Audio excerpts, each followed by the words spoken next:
2002년에 한 남자가 무려 1억 8천만 달러, 그러니까 우리 돈으로 수천억 원에 달하는 엄청난 현금을 손에 딱 줍니다. 자신이 창업한 페이팔을 이베이에 매각한 직후였죠. 네, 어마어마한 돈이죠. 그렇죠. 청취자 여러분, 상식적인 사람이라면 보통 이 목돈으로 뭘 할까요? 아마 카리브해에 멋진 섬을 사거나 아니면 최소한 안전한 우량주나 채권의 분산 투자를 쫙 해두고 남은 평생 완벽한 은퇴 생활을 즐겼을 거거든요. 당연히 그래야 정상이죠. 저라도 그랬을 거고요. 맞아요.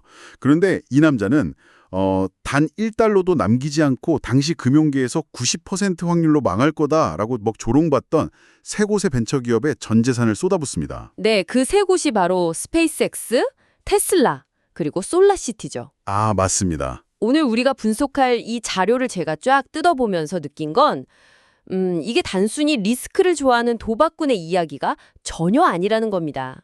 월스트리트의 전통적인 금융문법, 그러니까 우리가 흔히 아는 안전하고 상식적인 투자의 룰을 근본부터 파괴해버린 완전히 새로운 투자 철학에 대한 텍스트더라고요. 맞아요. 그래서 오늘 이 심층 탐구 시간이 정말 기대가 됩니다. 쏟아지는 정보 속에서 진짜 중요한 아하 모멘트를 찾는 여러분. 오늘 우리가 파헤칠 텍스트는 보통의 직장인들이 ETF 수익률 고민하면서 계산기 두드릴 때 그 트윗 한 줄로 시장 판도를 뒤흔들고 자신만의 투자 교과서를 새로 쓴 일론 머스크의 이야기입니다. 네, 아주 흥미로운 주제죠. 자, 이걸 한번 파헤쳐보죠. 대체 왜 이 사람은 세상 똑똑하다는 전문가들의 비웃음 속에서도 그 실패할 확률이 90%나 되는 곳에 자신의 전 재산을 거는 무모한 베팅을 한 걸까요? 그가 이런 무모해 보이는 베팅을 감행할 수 있었던 이유는요. 시장을 분석하는 생각의 출발점 자체가 우리와 완전히 다르기 때문입니다. 출발점 자체가 다르다. 네. 보통 월가의 애널리스트들은 기존 시스템 내부에서만 상황을 보거든요. 과거 데이터나 현재 시장의 수요와 공급 아니면 경쟁사 동향 같은 것들이요. 그렇죠. 보통은 표나 그래프를 보잖아요. 맞아요. 그런데 머스크는 이런 시스템 내부의 목소리나 그 전문가들의 결론을 철저하게 무시합니다. 대신 그가 의존하는 유일한 도구는 현상을 가장 근본적인 진리까지 파고 들어가는 제1원칙 사고법이죠. 아, 이거죠. 제가 이 자료에서 제일 흥미롭게 읽은 대목이 바로 이 제1원칙 사고법입니다. 이게 그냥 무슨 추상적인 철학이 아니라 완전히 물리학적이고 수학적인 접근이더라고요. 정확합니다. 그 스페이스X 창업 과정을 보면 이 사고방식이 진짜 뼈저리게 와닿거든요. 우리가 보통 우주로 가는 로켓은 천문학적으로 비싸다 이렇게 생각하잖아요. 누구나 그렇게 생각하죠.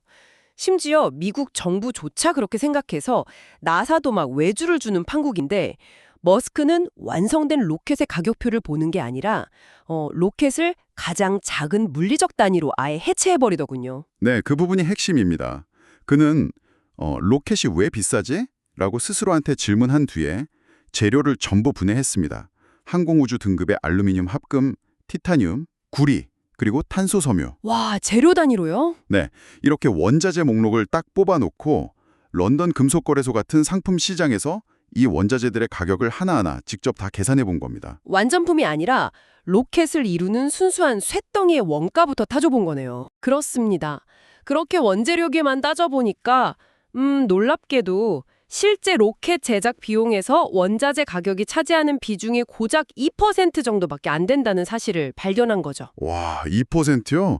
그럼 나머지 98%는 대체 뭐였던 거예요? 그 나머지 98%는 전부 업계의 관행, 중간 유통 과정, 그리고 엄청나게 비효율적인 조립 공정에서 발생하는 약간 거품이었다는 걸 수치로 딱 확인한 겁니다. 아, 거품. 네, 그래서 그렇다면 내가 직접 원재료를 사서 조립 공정만 혁신하면 우주로 가는 비용을 10분의 1로 줄일 수 있겠네? 라고 생각한 거죠. 이게 바로 제1원칙 사고의 파괴력입니다. 진짜 대단하네요. 남들이 원래 우주산업은 그런 거야 라고 말하는 껍데기를 다 벗겨내버리고 절대로 변하지 않는 물리학적 진리만 딱 남긴 뒤에 거기서부터 다시 자기 논리를 쌓아 올린 거네요. 맞습니다. 그리고 이 압도적인 논리가 전기차 시장에 베팅할 때도 똑같이 적용됐죠. 아, 테슬라 초기 시절이요. 그때만 해도 전기차 시장 점유율이 1%도 안 되던 시절이었잖아요. 배터리가 너무 비싸고 무거워서 상용화는 절대 불가능하다는 게 자동차 업계의 완전한 정설이었고요. 네, 전통적인 자동차 회사들은 배터리팩 하나가 수만 달러에 달하니까 단번에 이건 경제성이 없다 하면서 포기했습니다. 그렇죠. 하지만 머스크는 여기서도 배터리를 쪼갰습니다. 리튬, 코발트, 니켈 이렇게 기초 광물들의 시세를 딱 확인해 보니 광물 자체의 가격은 생각보다 그렇게 비싸지 않았거든요. 로켓 때랑 완전 똑같네요. 네, 문제는 배터리 셀을 조립하고 패키징하는 기존의 방식에 있었을 뿐이죠. 그래서 기가팩토리를 지어서 규모의 경제를 만들고 공정을 혁신하면 그 킬로와트 시당 비용을 획기적으로 낮출 수 있다는 수학적 확신을 얻은 겁니다. 와, 게다가 이 자료를 보니까 더 거대한 대전제가 깔려 있었더라고요. 당시 사람들이 길거리에 충전소도 없는데 대체 누가 전기차를 타냐고 막 비웃을 때 머스크는 완전히 다른 차원의 각도에서 인류의 미래를 봤잖아요. 그렇죠. 인류 생존의 문제로 접근했죠. 네, 화석 연료는 한정되어 있고 언젠가 무조건 고갈된다. 지구 환경 문제는 한계치에 다다르고 있다. 그렇다면 인류는 생존을 위해 반드시 지속 가능한 에너지로 넘어가야만 한다. 네, 아주 통찰력 있는 부분입니다. 이 대전제 앞에서 배터리 가격이나 충전 인프라 부족 같은 자잘한 문제들은 그저 시간과 돈을 들이면 충분히 해결할 수 있는 기술적 과제로 전락해버린 거네요. 맞아요. 인류가 화석연료를 끊어야 한다는 것은 어떤 애널리스트의 주관적인 예측이 아니라 그냥 물리적 필연이거든요. 그 필연이라는 단단한 기초 위에 딱 서 있었기 때문에 당장 1%도 안 되는 시장 점유율 따위는 그에게 전혀 고려할 가치가 없는 요소였던 거죠. 여러분, 이건 마치 우리가 레고성을 조립할 때 겪는 일과 진짜 비슷해요. 오, 레고요. 네, 우리는 보통 레고 박스 겉면에 그려진 완성본 사진만 딱 보고 이 성은 한 번 지어지면 바꿀 수 없는 거구나, 원래 이렇게 생긴 거구나 라고 단정짓잖아요. 시장의 전문가들이 말하는 한계가 바로 그 박스 겉면의 사진인 거죠. 아, 적절한 비유네요. 하지만 머스크는 그 박스를 확 찢어버립니다.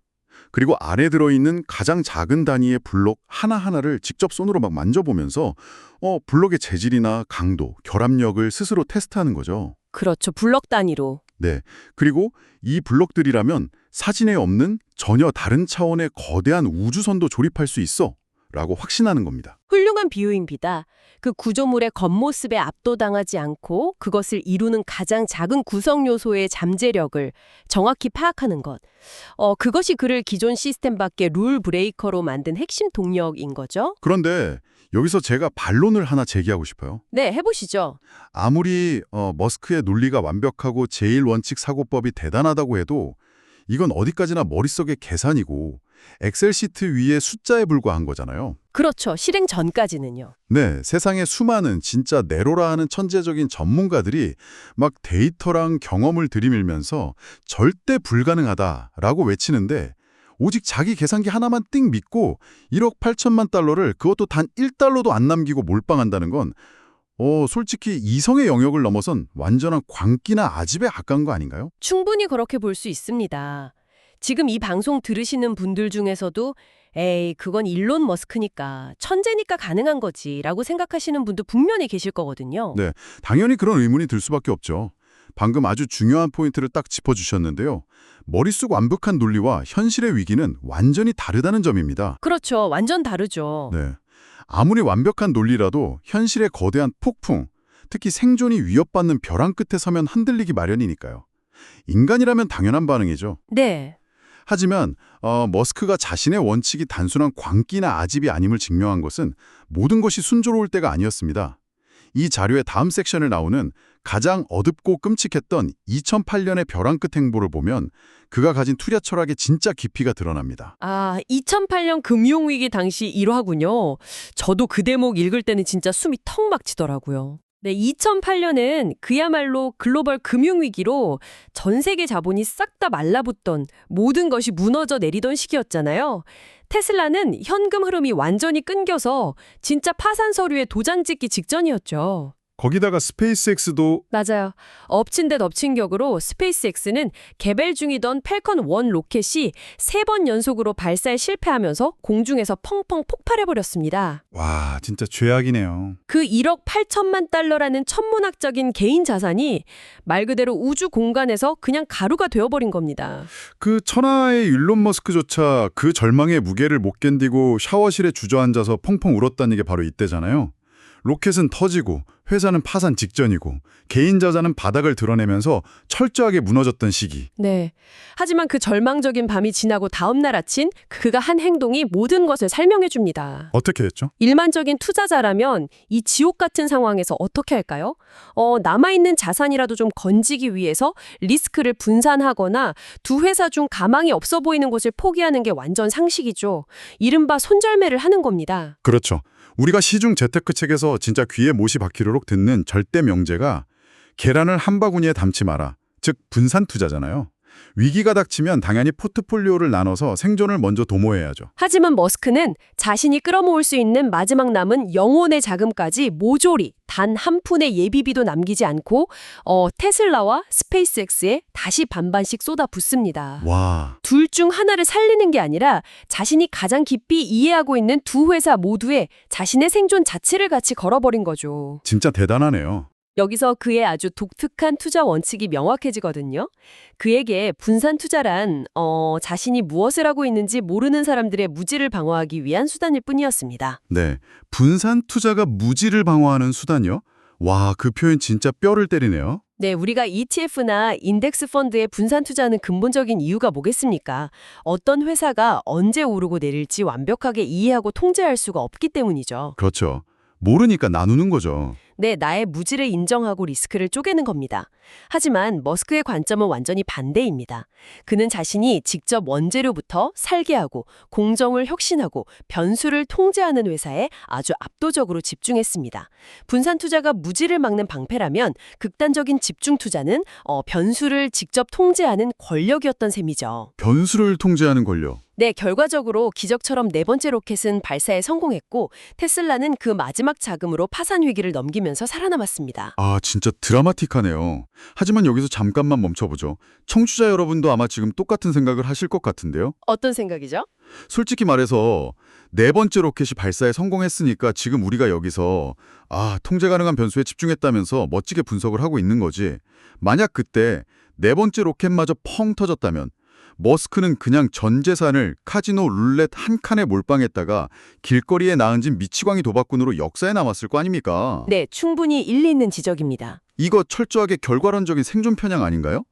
이 극단적인 집중 방식이 정말로 철학이나 원칙이라고 불릴 수 있는 확실한 근거가 자료에 있습니까? 아주 예리한 비판입니다. 겉보기에는 모든 칩을 하나의 숫자에 싹 밀어넣는 도박꾼처럼 보일 수 있죠. 그렇죠. 만약 이게 단순히 운에 기대는 룰렛 게임이었다면 머스크는 그 이후 10여 년간 찾아온 수많은 위기에서 결국 한 번은 크게 파산했을 겁니다. 한 번은 실패했겠죠. 하지만 그가 도박꾼이 아닌 위대한 비저너리인 진짜 이유는 방금 말씀하신 그 리스크를 대하는 시간의 단위 그리고 투자의 궁극적인 목적이 일반인들과 차원이 다르기 때문입니다. 이 자료 후반부에 나오는 가장 핵심적인 철학이 바로 이걸 설명해 주거든요. 그 부분.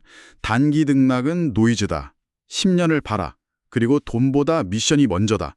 이 원칙 말씀이시군요. 네, 맞습니다. 사실 저는 이 부분 처음 읽었을 때는 시중에서 흔히 보는 뻔한 자기계발서 멘트 같기도 했거든요. 문장 자체는 좀 뻔해 보일지 몰라도 그가 이걸 현실의 위기 속에서 행동으로 막 증명하는 방식을 보면 절대 뻔하지 않습니다. 어떻게 증명했죠? 주식시장을 예로 들어보죠. 보통의 상장사 CEO들은 분기별 실적 발표에 진짜 목숨을 겁니다. 당장 이번 분기 영업이익이 떨어지면 주가가 폭락하고 주주들이 난리를 치니까요. 그렇죠. 당장 내 자리가 위험해지니까요. 네, 그래서 장기적인 R&D 예산을 깎아서라도 당장의 단기 실적을 맞추려고 엄청 급급합니다. 하지만 머스크는 이 단기 등락을 철저하게 대중의 심리가 만들어낸 소음, 즉 노이즈로 취급해버립니다. 2022년에 있었던 그 트위터, 그러니까 지금의 X 인수 사건 때가 완벽한 예시가 되겠네요. 맞습니다. 아주 좋은 예시죠. 당시 엄청난 논란이 터지면서 테슬라 주가가 무려 70% 가까이 수직으로 꽂혔잖아요. 언론이랑 월스트리트에서는 이제 머스크의 시대도 끝났다. 문어발식 확장의 참사다. 이러면서 매일 비판을 쏟아냈고요. 리스크를 좀 해지하려고 했을 겁니다. 그렇죠. 불을 꺼야 하니까. 그런데 머스크는 어떻게 대응했습니까? 그저 담담하게 나는 테슬라 주식을 단 한 주도 팔지 않겠다라고 딱 선언했을 뿐입니다. 오히려 주가가 바닥을 치고 있을 때 수십억 달러 어치를 추가로 매수해버렸죠. 와, 그러니까 회사의 펀더멘탈, 자신이 제1원 측으로 분석한 그 기술력과 장기 비전에 변함이 없다면 시장의 공포 심리가 만들어낸 그 70% 폭락조차 그저 지나가는 찰나의 파도에 불과하다고 본 거네요. 바로 그겁니다. 그에게 10년이라는 긴 시계열은 세상의 노이즈를 싹 걸러내는 일종의 아주 강력한 필터인 거죠. 아, 10년이라는 필터. 10년 뒤의 미래에서 현재를 역산해보면 당장 내일 주가가 반토막 나는 것조차 하나의 작은 굴곡, 그냥 도로 위에 있는 스피드 방지턱 정도로 보일 뿐이라는 겁니다. 이게 바로 그가 모든 것을 거는 극단적인 집중 투자를 감당할 수 있는 단단한 심리적 방어막입니다. 와, 그 강력한 심리적 방어막을 완전히 이해하려면 제가 아까 진짜 진부하다고 넘겼던 그 원칙, 돈보다 미션이 먼저다 라는 개념과 연결을 해야 비로소 퍼즐이 맞춰지겠군요. 네, 이 자료 전체를 관통하는 영혼과도 같은 철학이거든요.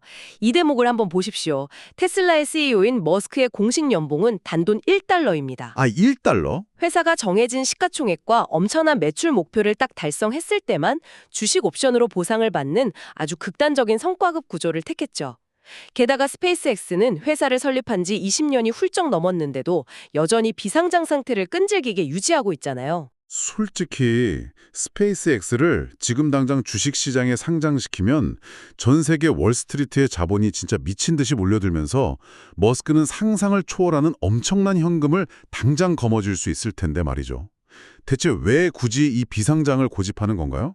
왜냐하면 그에게 단기적인 현금화, 즉 돈 자체는 회사를 운영하는 궁극적인 목적이 아니기 때문입니다. 목적이 아니다. 만약 스페이스X를 상장하면 분기별 수익과 배당금에 집착하는 월스트리트 주주들이 끊임없이 경영에 간섭을 할 겁니다. 왜 자꾸 터지는 화성행 로켓 개발에 그 천문학적인 돈을 쏟아붓느냐? 좀 안전하고 수익성 좋은 통신위성 사업이나 더 해라. 라고 계속 압박하겠죠. 100% 그렇게 하겠죠. 주주들 입장에서는 돈이 중요하니까. 하지만 머스크의 목표는 단순한 우주 운송업체를 만들어서 돈을 버는 게 아니거든요.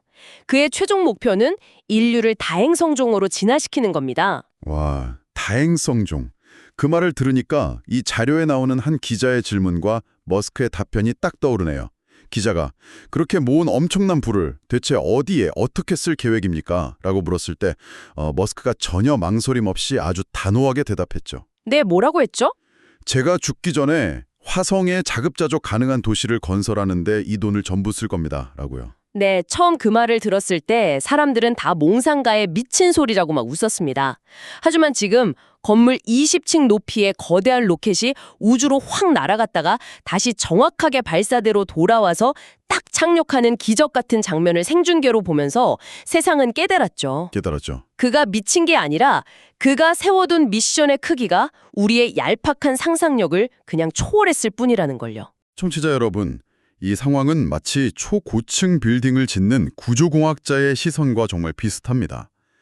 우리가 10년, 20년 뒤에도 끄덕없을 100층짜리 마천루를 짓는다고 한번 상상해 보시죠.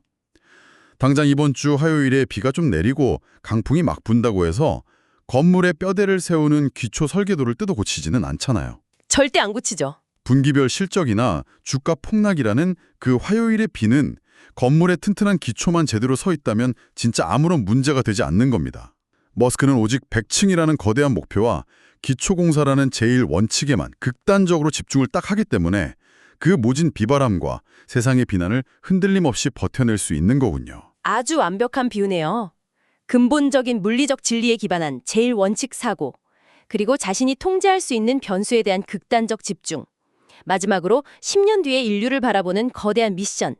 이 세 가지 톱니바퀴가 완벽하게 맞물려 돌아가기 때문에 90%의 실패 확률 앞에서도 모든 것을 거는 위대한 통찰이 완성된 겁니다. 자, 이제 이 웅장한 이야기를 우리 청취자 여러분의 일상, 우리의 현실로 살짝 끌고 내려와 보겠습니다. 네, 그래야죠. 지금까지 우리는 일론 머스크라는 역사적인 룰 브레이커의 뇌 구조를 진짜 샅샅이 파헤쳐봤습니다.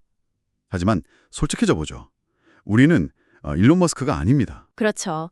당장 내일 타고 갈 로켓 부품의 단가를 원자재 수중에서 막 계산할 수도 없고 당연히 화성에 도시를 지을 수도 없습니다. 네. 무엇보다 실패하면 재기불능이 될 벤처기업에 우리 가족의 전 재산을 몰빵할 강심장도 없고 그럴 여력도 없는 그냥 평범한 사람들이죠. 맞습니다. 지금 이 방송 들으시면서 그래서 나보고 어쩌라는 거야. 당장 내일 적금 깨서 테슬라 주식에 다 넣으라는 건가 하시는 분들도 분명 계실 텐데요.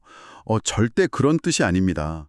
이 자료가 우리에게 던지는 진짜 가치는 당장의 종목 추천이 아니라 세상을 바라보는 질문의 수준을 바꾸라는 데 있거든요. 정확합니다. 내일 아침에 주식 앱을 켜거나 어떤 중대한 결정을 내리기 전에 머스크가 사용했던 그 장기적인 프레임을 우리 스스로에게 딱 한 번만 더 씌워보는 겁니다. 어떤 프레임이죠? 이 회선은 혹은 나의 이 선택은 10년 후에도 세상에 진정으로 필요로 할 무언가를 해결하고 있는가?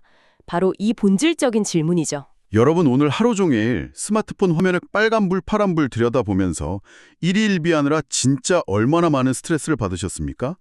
머스크에게 세계 최고의 부호라는 타이틀은 인류가 직면한 거대한 문제를 풀기 위해 맹렬하게 집중하다 보니까 그냥 자연스럽게 떨어진 부산물에 불과했거든요. 네, 그렇죠. 그렇다면 우리도 오늘 이 탐구가 끝난 뒤에 스스로에게 조금은 도발적이고 자극적인 이 질문을 던져보는 건 어떨까요? 당장의 1~2% 수익률 표만 쳐다보면서 조급해하는 대신에 10년 뒤 우리 세상이, 우리 아이들의 세대가 가장 절실하게 필요로 할 문제가 대체 무엇일까를 고민하는 데 우리의 소중한 시간을 쓴다면 어떨까요? 10년 뒤의 세상에 베팅하는 일. 어쩌면 그 관점의 전환이야말로 단순히 우리의 투자 계좌에 찍히는 숫자뿐만 아니라 우리가 세상을 바라보고 또 삶을 살아가는 궤적 자체를 완전히 다른 차원으로 도야시켜줄 가장 강력한 무기가 아닐까 생각합니다. 쏟아지는 정보의 홍수 속에서 오늘도 저희와 함께 진짜 중요한 아하의 순간을 찾아주신 청취자 여러분, 진심으로 감사드립니다. 감사합니다. 오늘의 심층 탐구 시간은 여기서 마치겠습니다. 다음 시간에도 여러분의 뇌를 확 깨울 날카롭고 흥미로운 자료와 함께 다시 돌아오겠습니다. 안녕히 계십시오.